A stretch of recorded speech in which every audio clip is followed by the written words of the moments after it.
Welcome back to my YouTube channel, everybody. My guest today is one of the most famous investigative journalists in the world, Mr. Michael Isikoff from Washington, D.C. And together with him today, we will talk about the Clinton-Lewinsky scandal, because Michael was in the 90s one of the reporters who covered this topic specifically in depth, and is also the author of a book called Uncovering Clinton. Thank you for your time, Michael, and thanks for joining me today. Great to be with you. Would you like to show my viewers before we start your book so that they know what I have to look for in case they want to go deeper into the details? Sure, here it is. This is the paperback version, which was released about 1.5 years after the original one. Okay, let me start by asking you something. We know this fact, this event, as the Clinton-Lewinsky scandal, but actually it started with another lady called Paula Jones and her lawsuit against the president. And you met this person, you talked to her, and what told you she was not lying and that her story was not made up to frame the president? Well, there was no way knowing for sure just by talking to her, but I did have the opportunity to talk to her in depth after she sort of first emerged at the Conservative Political Action Conference, at a press conference in which she was like widely mocked because she wasn't really telling her whole story. She wasn't telling what exactly happened inside the hotel room where she said she met Bill Clinton while he was governor of Arkansas. There was, the Washington Post, the publication I was working for the next morning, referred to this as another eruption from Mount Bimbo, that here was another sort of, shady woman from Bill Clinton's past, as part of the conservative effort to sort of play up his marital indiscretions. But when I met with her, it was clear this was a much more serious allegation than any that Bill Clinton had faced before. And just to sort of set the stage, what we're talking about is a young woman who was essentially a secretary at a department in the Arkansas state government, a department dealt with economic conference, who was working a conference on the job at the Excelsior Hotel in 1991. And she gets summoned by a state trooper to come to the hotel, a room upstairs where Bill Clinton was going to meet her, wanted to see her. I think the specific words were, the governor says you made his knees knock. And then she goes, this is the governor, she's an employee of the Arkansas state government. And as she recounted it, Bill Clinton proceeded to make unsolicited sexual advances to her, tried to kiss her, dropped his pants, and asked her to kiss it. And she balked, declined to do so, and left the room. And if you take a step back, I mean, this was coming in 1990, she was coming forward in 1994, recounting events that took place in 1991. In today's perspective, post Me Too, this would have been a pretty shocking revelation. Just taking a step back, the governor of Arkansas sees a woman who strikes his fancy and instructs his state trooper to go fetch her, to go fetch this woman and bring her up to his hotel room so he can get a blowjob. That struck me as, pretty problematic behavior at the time. I think today it would be viewed as shocking behavior. And so the question was she telling the truth? Was this an account? And I thought it was serious enough that it deserved to be investigated. And I went out to Arkansas. I talked to the woman, her coworker, woman named Pam Blackard, who was sitting next to Paula Jones at the time, and essentially confirmed the story, confirmed the state trooper going over and saying the governor wanted her upstairs, confirmed that when she came down, she was shaken and upset about what took place inside the hotel room. I talked to another friend she saw later that day, who says Paula Jones told her the entire story, exactly as she had represented at the Conservative Political Action Conference. And, you know, when you have contemporaneous corroboration of somebody's account from that day,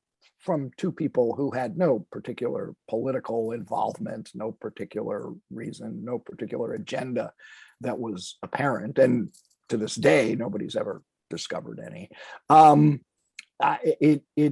It gave Paula Jones' account a threshold of credibility that deserved even more investigation. And I proceeded to talk to others. I questioned the White House closely. At the time, the communications director was George Stephanopoulos, who was zealously defending Bill Clinton in this, says the whole story was made up. It was a cheap fundraising trick at the Conservative Political Action Conference. Oh, and by the way, Bill Clinton wasn't even at the supposed conference at the time Paula Jones said it took place. There's no question he had spoken there in the morning. Paula Jones recounted this as taking place in the afternoon. So there was that question. Did Bill Clinton go back to his office that day? You know, I proceeded to talk to people who were at the conference, including the guy who was presiding over the conference, a Clinton appointee, who said, "Oh yeah, he was there that afternoon. I remember him wandering around wondering why he was still there." Was the account. So that kind of undercut the George Stephanopoulos spin to me about what was going on. And and ultimately, as I proceeded, Stephanopoulos came back with a curious defense of Clinton, of why he said this couldn't possibly have happened, because look at where Clinton was the day before. He was in Cleveland speaking to the Democratic Leadership Conference, which was this sort of new organization that was trying to, bring the Democratic Party more, recast it in a more centrist mode, and to recover from its repeated defeats at presidential elections during this period, from Ronald Reagan to George H.W. Bush. And at that speech in Cleveland, Clinton had given a rousing speech that brought the Democratic Leadership Conference, that was the hallmark of that conference. And that day, as he was flying back, that night, as he was flying back to Cleveland, for the first time, pundits, the leading pundits who were there, political journalists, were all pronouncing, this is the guy to watch for the presidential nomination for the Democrats in 1992. This was the speech that made Bill Clinton a presidential contender. And Stephanopoulos' argument was, do you really think Clinton would be so stupid as to do something like this the day after he's being anointed as a leading candidate for president of the United States?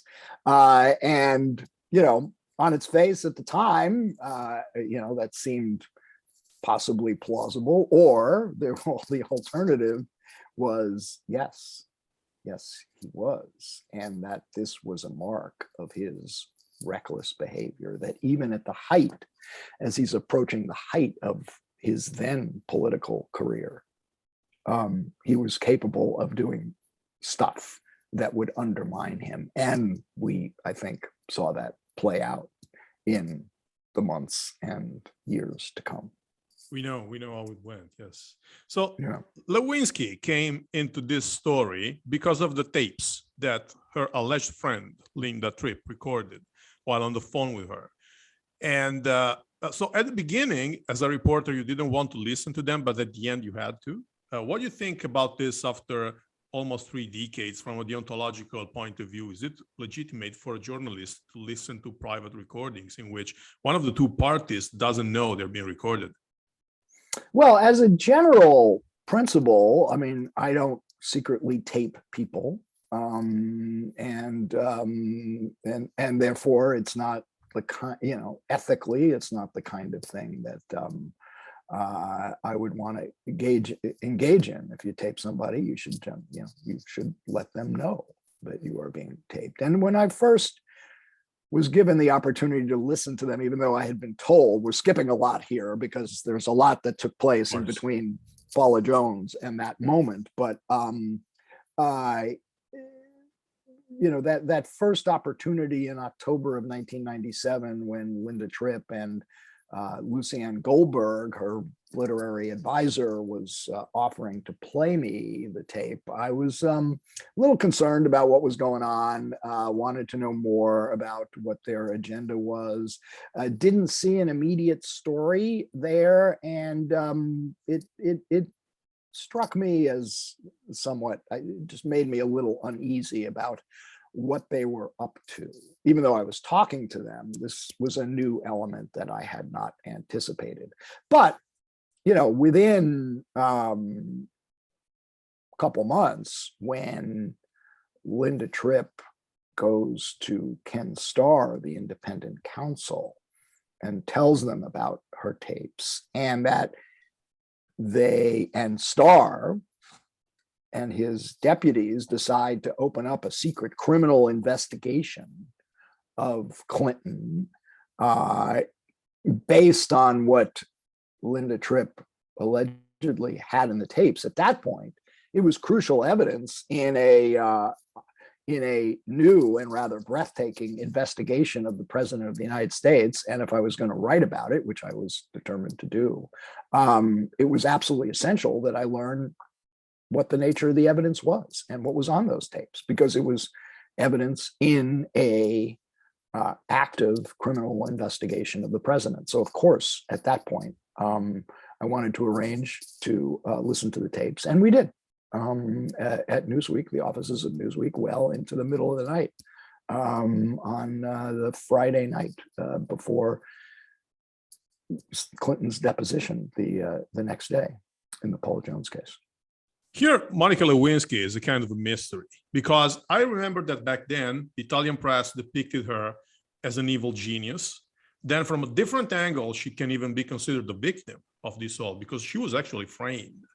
There's also a third option. She was a naive girl playing with fire. So which of these three, or even a fourth one, if you have it, another proposal, which of these three is actually Monica Lewinsky? Well, evil genius strikes me as ridiculous. She was hardly that. But that does reflect the kind of aggressive efforts by Clinton defenders to smear any of the women who came forward or who were alleged to have been involved in improper conduct with Bill Clinton. And I was going to say affairs, but clearly Paula Jones was not a case of an affair. Juanita Broderick was not a case of an affair. There are multiple women in Bill Clinton's past who have related disturbing conduct by him over many years, and that it was, to refer to them as bimbos, which was the original iteration on Paula Jones, or to smear Monica Lewinsky as being some manipulator. She was a 22-year-old intern at the time that the President of the United States began inviting her to sexually service him with oral sex. The idea that she was manipulating him strikes me as quite a stretch. But it is reflective of, as I said, the kind of smears that that Clinton defenders routinely engaged in to try to, minimize the allegations. I mean, what was Paula Jones was famously James Carville said, "Oh, when you drag $100 through a trailer park, look what the kind of trash you get." Some quote along those lines. So Monica Lewinsky was certainly naive. She certainly was, perhaps sexually aggressive towards the president, but manipulative. She was the victim of somebody who was manipulative, and that was Linda Tripp, no question about it. Well, she was probably a naive girl, but also there's one episode at the Carlton Ritz Hotel in which she managed to keep up to the FBI agents trying to make an interrogation with her, but she's also able to make them lose time, get nervous, and eventually she lives with her mother without even having to answer their questions. So she did a very good job there. In that case, she appeared to be a very sophisticated woman. What do you think? I don't know about sophisticated, but she was not inclined to dish or cooperate in an investigation of a man at the time she had fallen in love with. As improbable a love affair as it was, she at that moment still had deep feelings for Bill Clinton and didn't want to help the FBI and Ken Starr bring him down. I don't know that qualifies as sophisticated. I think it shows perhaps some principle on her part. I don't know. It was not, I think the FBI and Ken Starr's staff thought they could roll her easily, and she was not so easily rolled.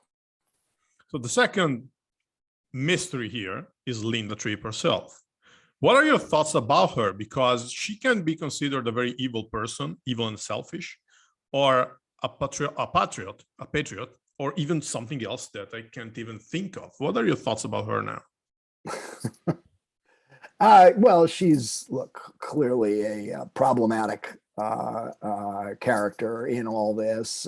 She was the one who I first approached because I was tracking down another account of improper conduct by Bill Clinton, a woman named Kathleen Willey, who had come forward, and she hadn't come forward. I tracked her down, and she had told me about another pretty shocking incident where she went into the White House to talk to Bill. She was working as a volunteer in the White House counsel's office, and she had caught Bill Clinton's eye the way Paula Jones had, and she went in to talk to Clinton about getting a job. Her husband was going through financial troubles, and Clinton came on to her and started to kiss her and tried, to have some kind of sexual relations with her at the time. And there's a woman who goes in to talk to the boss about a job and ends up fending off unsolicited sexual advances. Another, rather stark conduct that would be considered impermissible today. But again, there were efforts to question her credibility. And Linda Tripp was somebody who Kathleen Willey had told me she had related this to at the time. And so I tracked down Linda Tripp. Now, she didn't confirm Kathleen Willey to the extent that Kathleen Willey wanted her to confirm.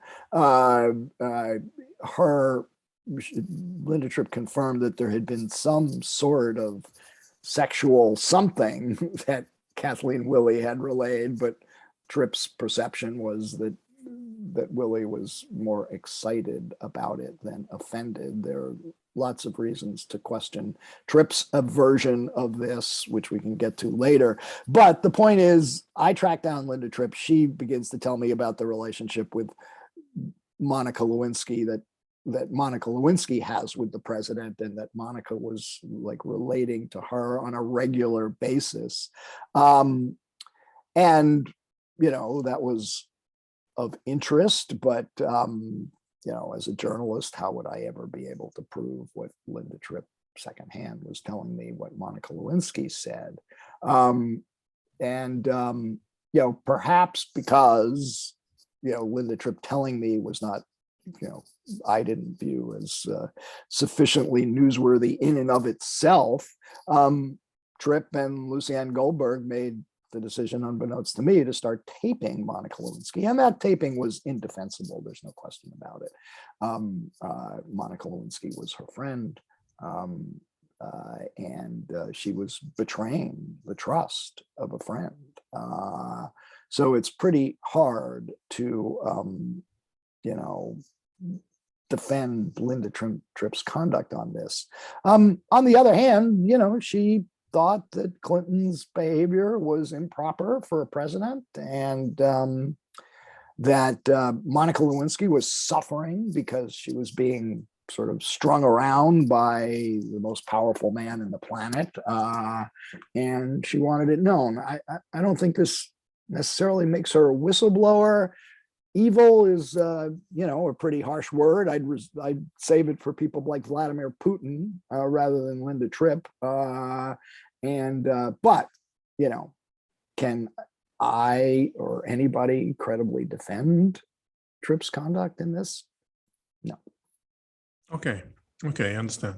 Well, there's a detail of all this story which is like beyond disgusting, which is the notorious blue dress of Monica's. So didn't Linda Tripp push it a little bit too far by proposing that she steals and gives you a blue dress dirty with the president's semen? I don't know. What are your thoughts about this after so long? Well, it's in the book. I mean, I wrote about this at the time. Yeah. That after one encounter in November of 1997, so before all this became public, Linda Tripp had been to Monica Lewinsky's apartment in the Watergate Hotel. Watergate Apartments she was staying in, and showed her the dress that she told Linda Tripp, Monica told Linda Tripp, that had the president's semen on it. Linda Tripp called me the next day and said, told me this and said, do you think I should steal it? And I said, and do what with it? And she said, give it to you. And I said, well, what would I do with it? And she said, well, you could have it tested. And so I thought about this for a second. And, and aside from the fact that I was not inclined to take custody of stolen property, I gently pointed out that I had no access to Bill Clinton's DNA. So there was no way for me to test such material that was supposedly on the blue dress, and I pretty much forgot about it. That's another wild Linda Tripp account that there would be no way for me to verify. Little did I know that that blue dress would end up being the most crucial piece of evidence that forced Bill Clinton to stop lying about his relationship with Monica Lewinsky and tell the truth. Yeah, definitely. But from your point of view, from a journalistic point of view, how was it to have a source who clearly had an agenda? Well, first of all, I mean, you're a journalist, right? I mean, we have sources with agendas all the time. In fact, most sources have agendas, whether it's personal or political or financial, when somebody, people have motives for telling you stuff. It's rare. I'm not saying it never happens, but it's rare that it's purely a spirit of public interest that motivates a source to come forward or a whistleblower to come forward. I mean, they will often cast what they are doing or telling you as in the public interest, but there's usually some agenda that's motivating them. So that's not necessarily an issue. What is, what ultimately is the issue is what is the truth? What is the information they're bringing to you? Can it be verified? Can it be corroborated? Is it something that is worthy of public disclosure? And in this case, what was worthy of public disclosure was the fact that the independent counsel, Ken Starr, had launched a criminal investigation of growing out of the alleged relationship between Clinton and Lewinsky. And that's the moment that I determined this was a newsworthy story. It wasn't based on anything Linda Tripp had told me. It was based on the fact that we had confirmed and had absolutely solid evidence that this was a real criminal investigation that was targeting the president of the United States. Well, this president, Bill Clinton, had a long story of sexual misconduct because Monica Lewinsky and Paula Jones are not isolated cases. We also have Catherine Willey, which you mentioned, also Jennifer Flowers. So let's get to the main point. Juanita Broderick as well. Let's not forget her. Yeah. Indeed. How come? Is this guy a sexual maniac, sex addicted, or is just using his power to show off how many girls he can sleep with? Yeah, look, it was,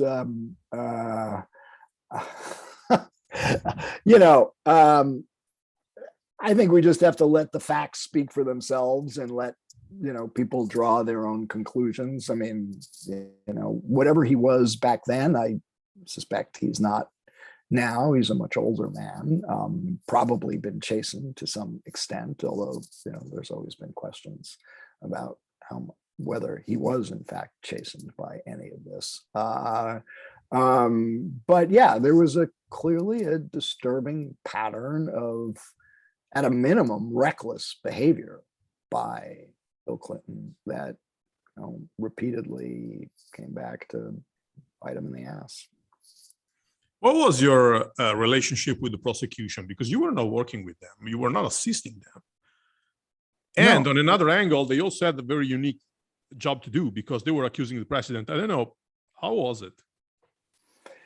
Well, look, they were Starr's team had been taken they had been very aggressive. They had won some pretty, they had brought some big cases and won some big cases. They were originally appointed to investigate the Whitewater land dealings, and they criminally convicted the Clintons' longtime business partners, Jim and Susan McDougal, in a trial in Arkansas, as well as the governor of Arkansas, the sitting governor of Arkansas, Jim Guy Tucker. Now, the evidence in that trial didn't directly implicate Bill Clinton, but it certainly raised questions about how much the Clintons knew about what the McDougals and their financial finagling were up to. And after the conviction, as often happens, Jim McDougal, who was the owner of a savings and loan bank, Madison Guarantee, flipped and began cooperating and directly implicated Bill Clinton in criminal conduct relating to a $200,000 loan for his wife. Let's also remember that Hillary Clinton was representing the McDougals. They weren't just business partners, but Hillary Clinton was their lawyer. And Hillary Clinton had made a phone call on her on the McDougal's behalf to a state regulator, while her husband was the governor of the state who had supervisory responsibilities for that state regulator. So there were some legitimate ethical questions about the Clintons' conduct, and they were exacerbated by the fact that the law firm billing records from Hillary Clinton had been subpoenaed and never turned over. And then they were discovered by a White House aide in the residential quarters of the White House on a desk opened that where Hillary Clinton was known to have worked. So it looked pretty suspicious. The idea, the Clintons, account was they had no idea those billing records were in the White House. They seemed to have, there were legitimate grounds for suspicion, for the Starr folks to have legitimate questions about the Clintons' conduct here. Now, because they were going after the president of the United States, and because they, also made some missteps, which are worth talking about. They lost one of their key cases. They were pretty aggressive. They were taking a really long time. This was sort of 3 or 4 years in the making. And so they were taking, there was ferocious, attacks on them from Clinton defenders. And,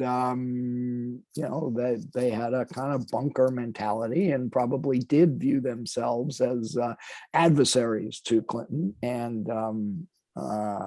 Clinton clearly viewed Starr's team as adversaries. So it was a pretty poisonous political atmosphere when this investigation got launched. In recent years, we had another case that could have evolved into a scandal that big, which is the relationship between former President Donald Trump and Stormy Daniels, but nothing of the sort happened. I mean, the press pretty much ignored that. What's the difference? I don't know that they ignored. Well, look, there's lots of differences. I mean, yeah. The Lewinsky matter was about an ongoing relationship with a young intern. The Stormy Daniels was a sort of 10-year-old one-time instant. Okay. So it's hardly comparable. It's not comparable to Jennifer Flowers. It's not comparable to Paula Jones. Stormy Daniels never saw herself as being harassed by Donald Trump. But look, there was the not small matter of Trump paying her off to stay silent, and for which Michael Cohen is then consigliere pled guilty. So this wasn't totally ignored. There were some who thought that the investigations should have gone forward, that if Michael Cohen was pled guilty, he was simply carrying out the wishes of Donald Trump. So if this was a crime, why wasn't Trump prosecuted? It ultimately hinged on what was in Donald Trump's head. Did he understand the payout to be for the election, as opposed to being for to prevent an embarrassing matter becoming known to his wife, which, by the way, was sort of Clinton's defense for perjury in the Paula Jones deposition, that it was really just about, protecting him from his wife, right? So, the hang up, I think, was, could prosecutors prove what was inside Clinton's head?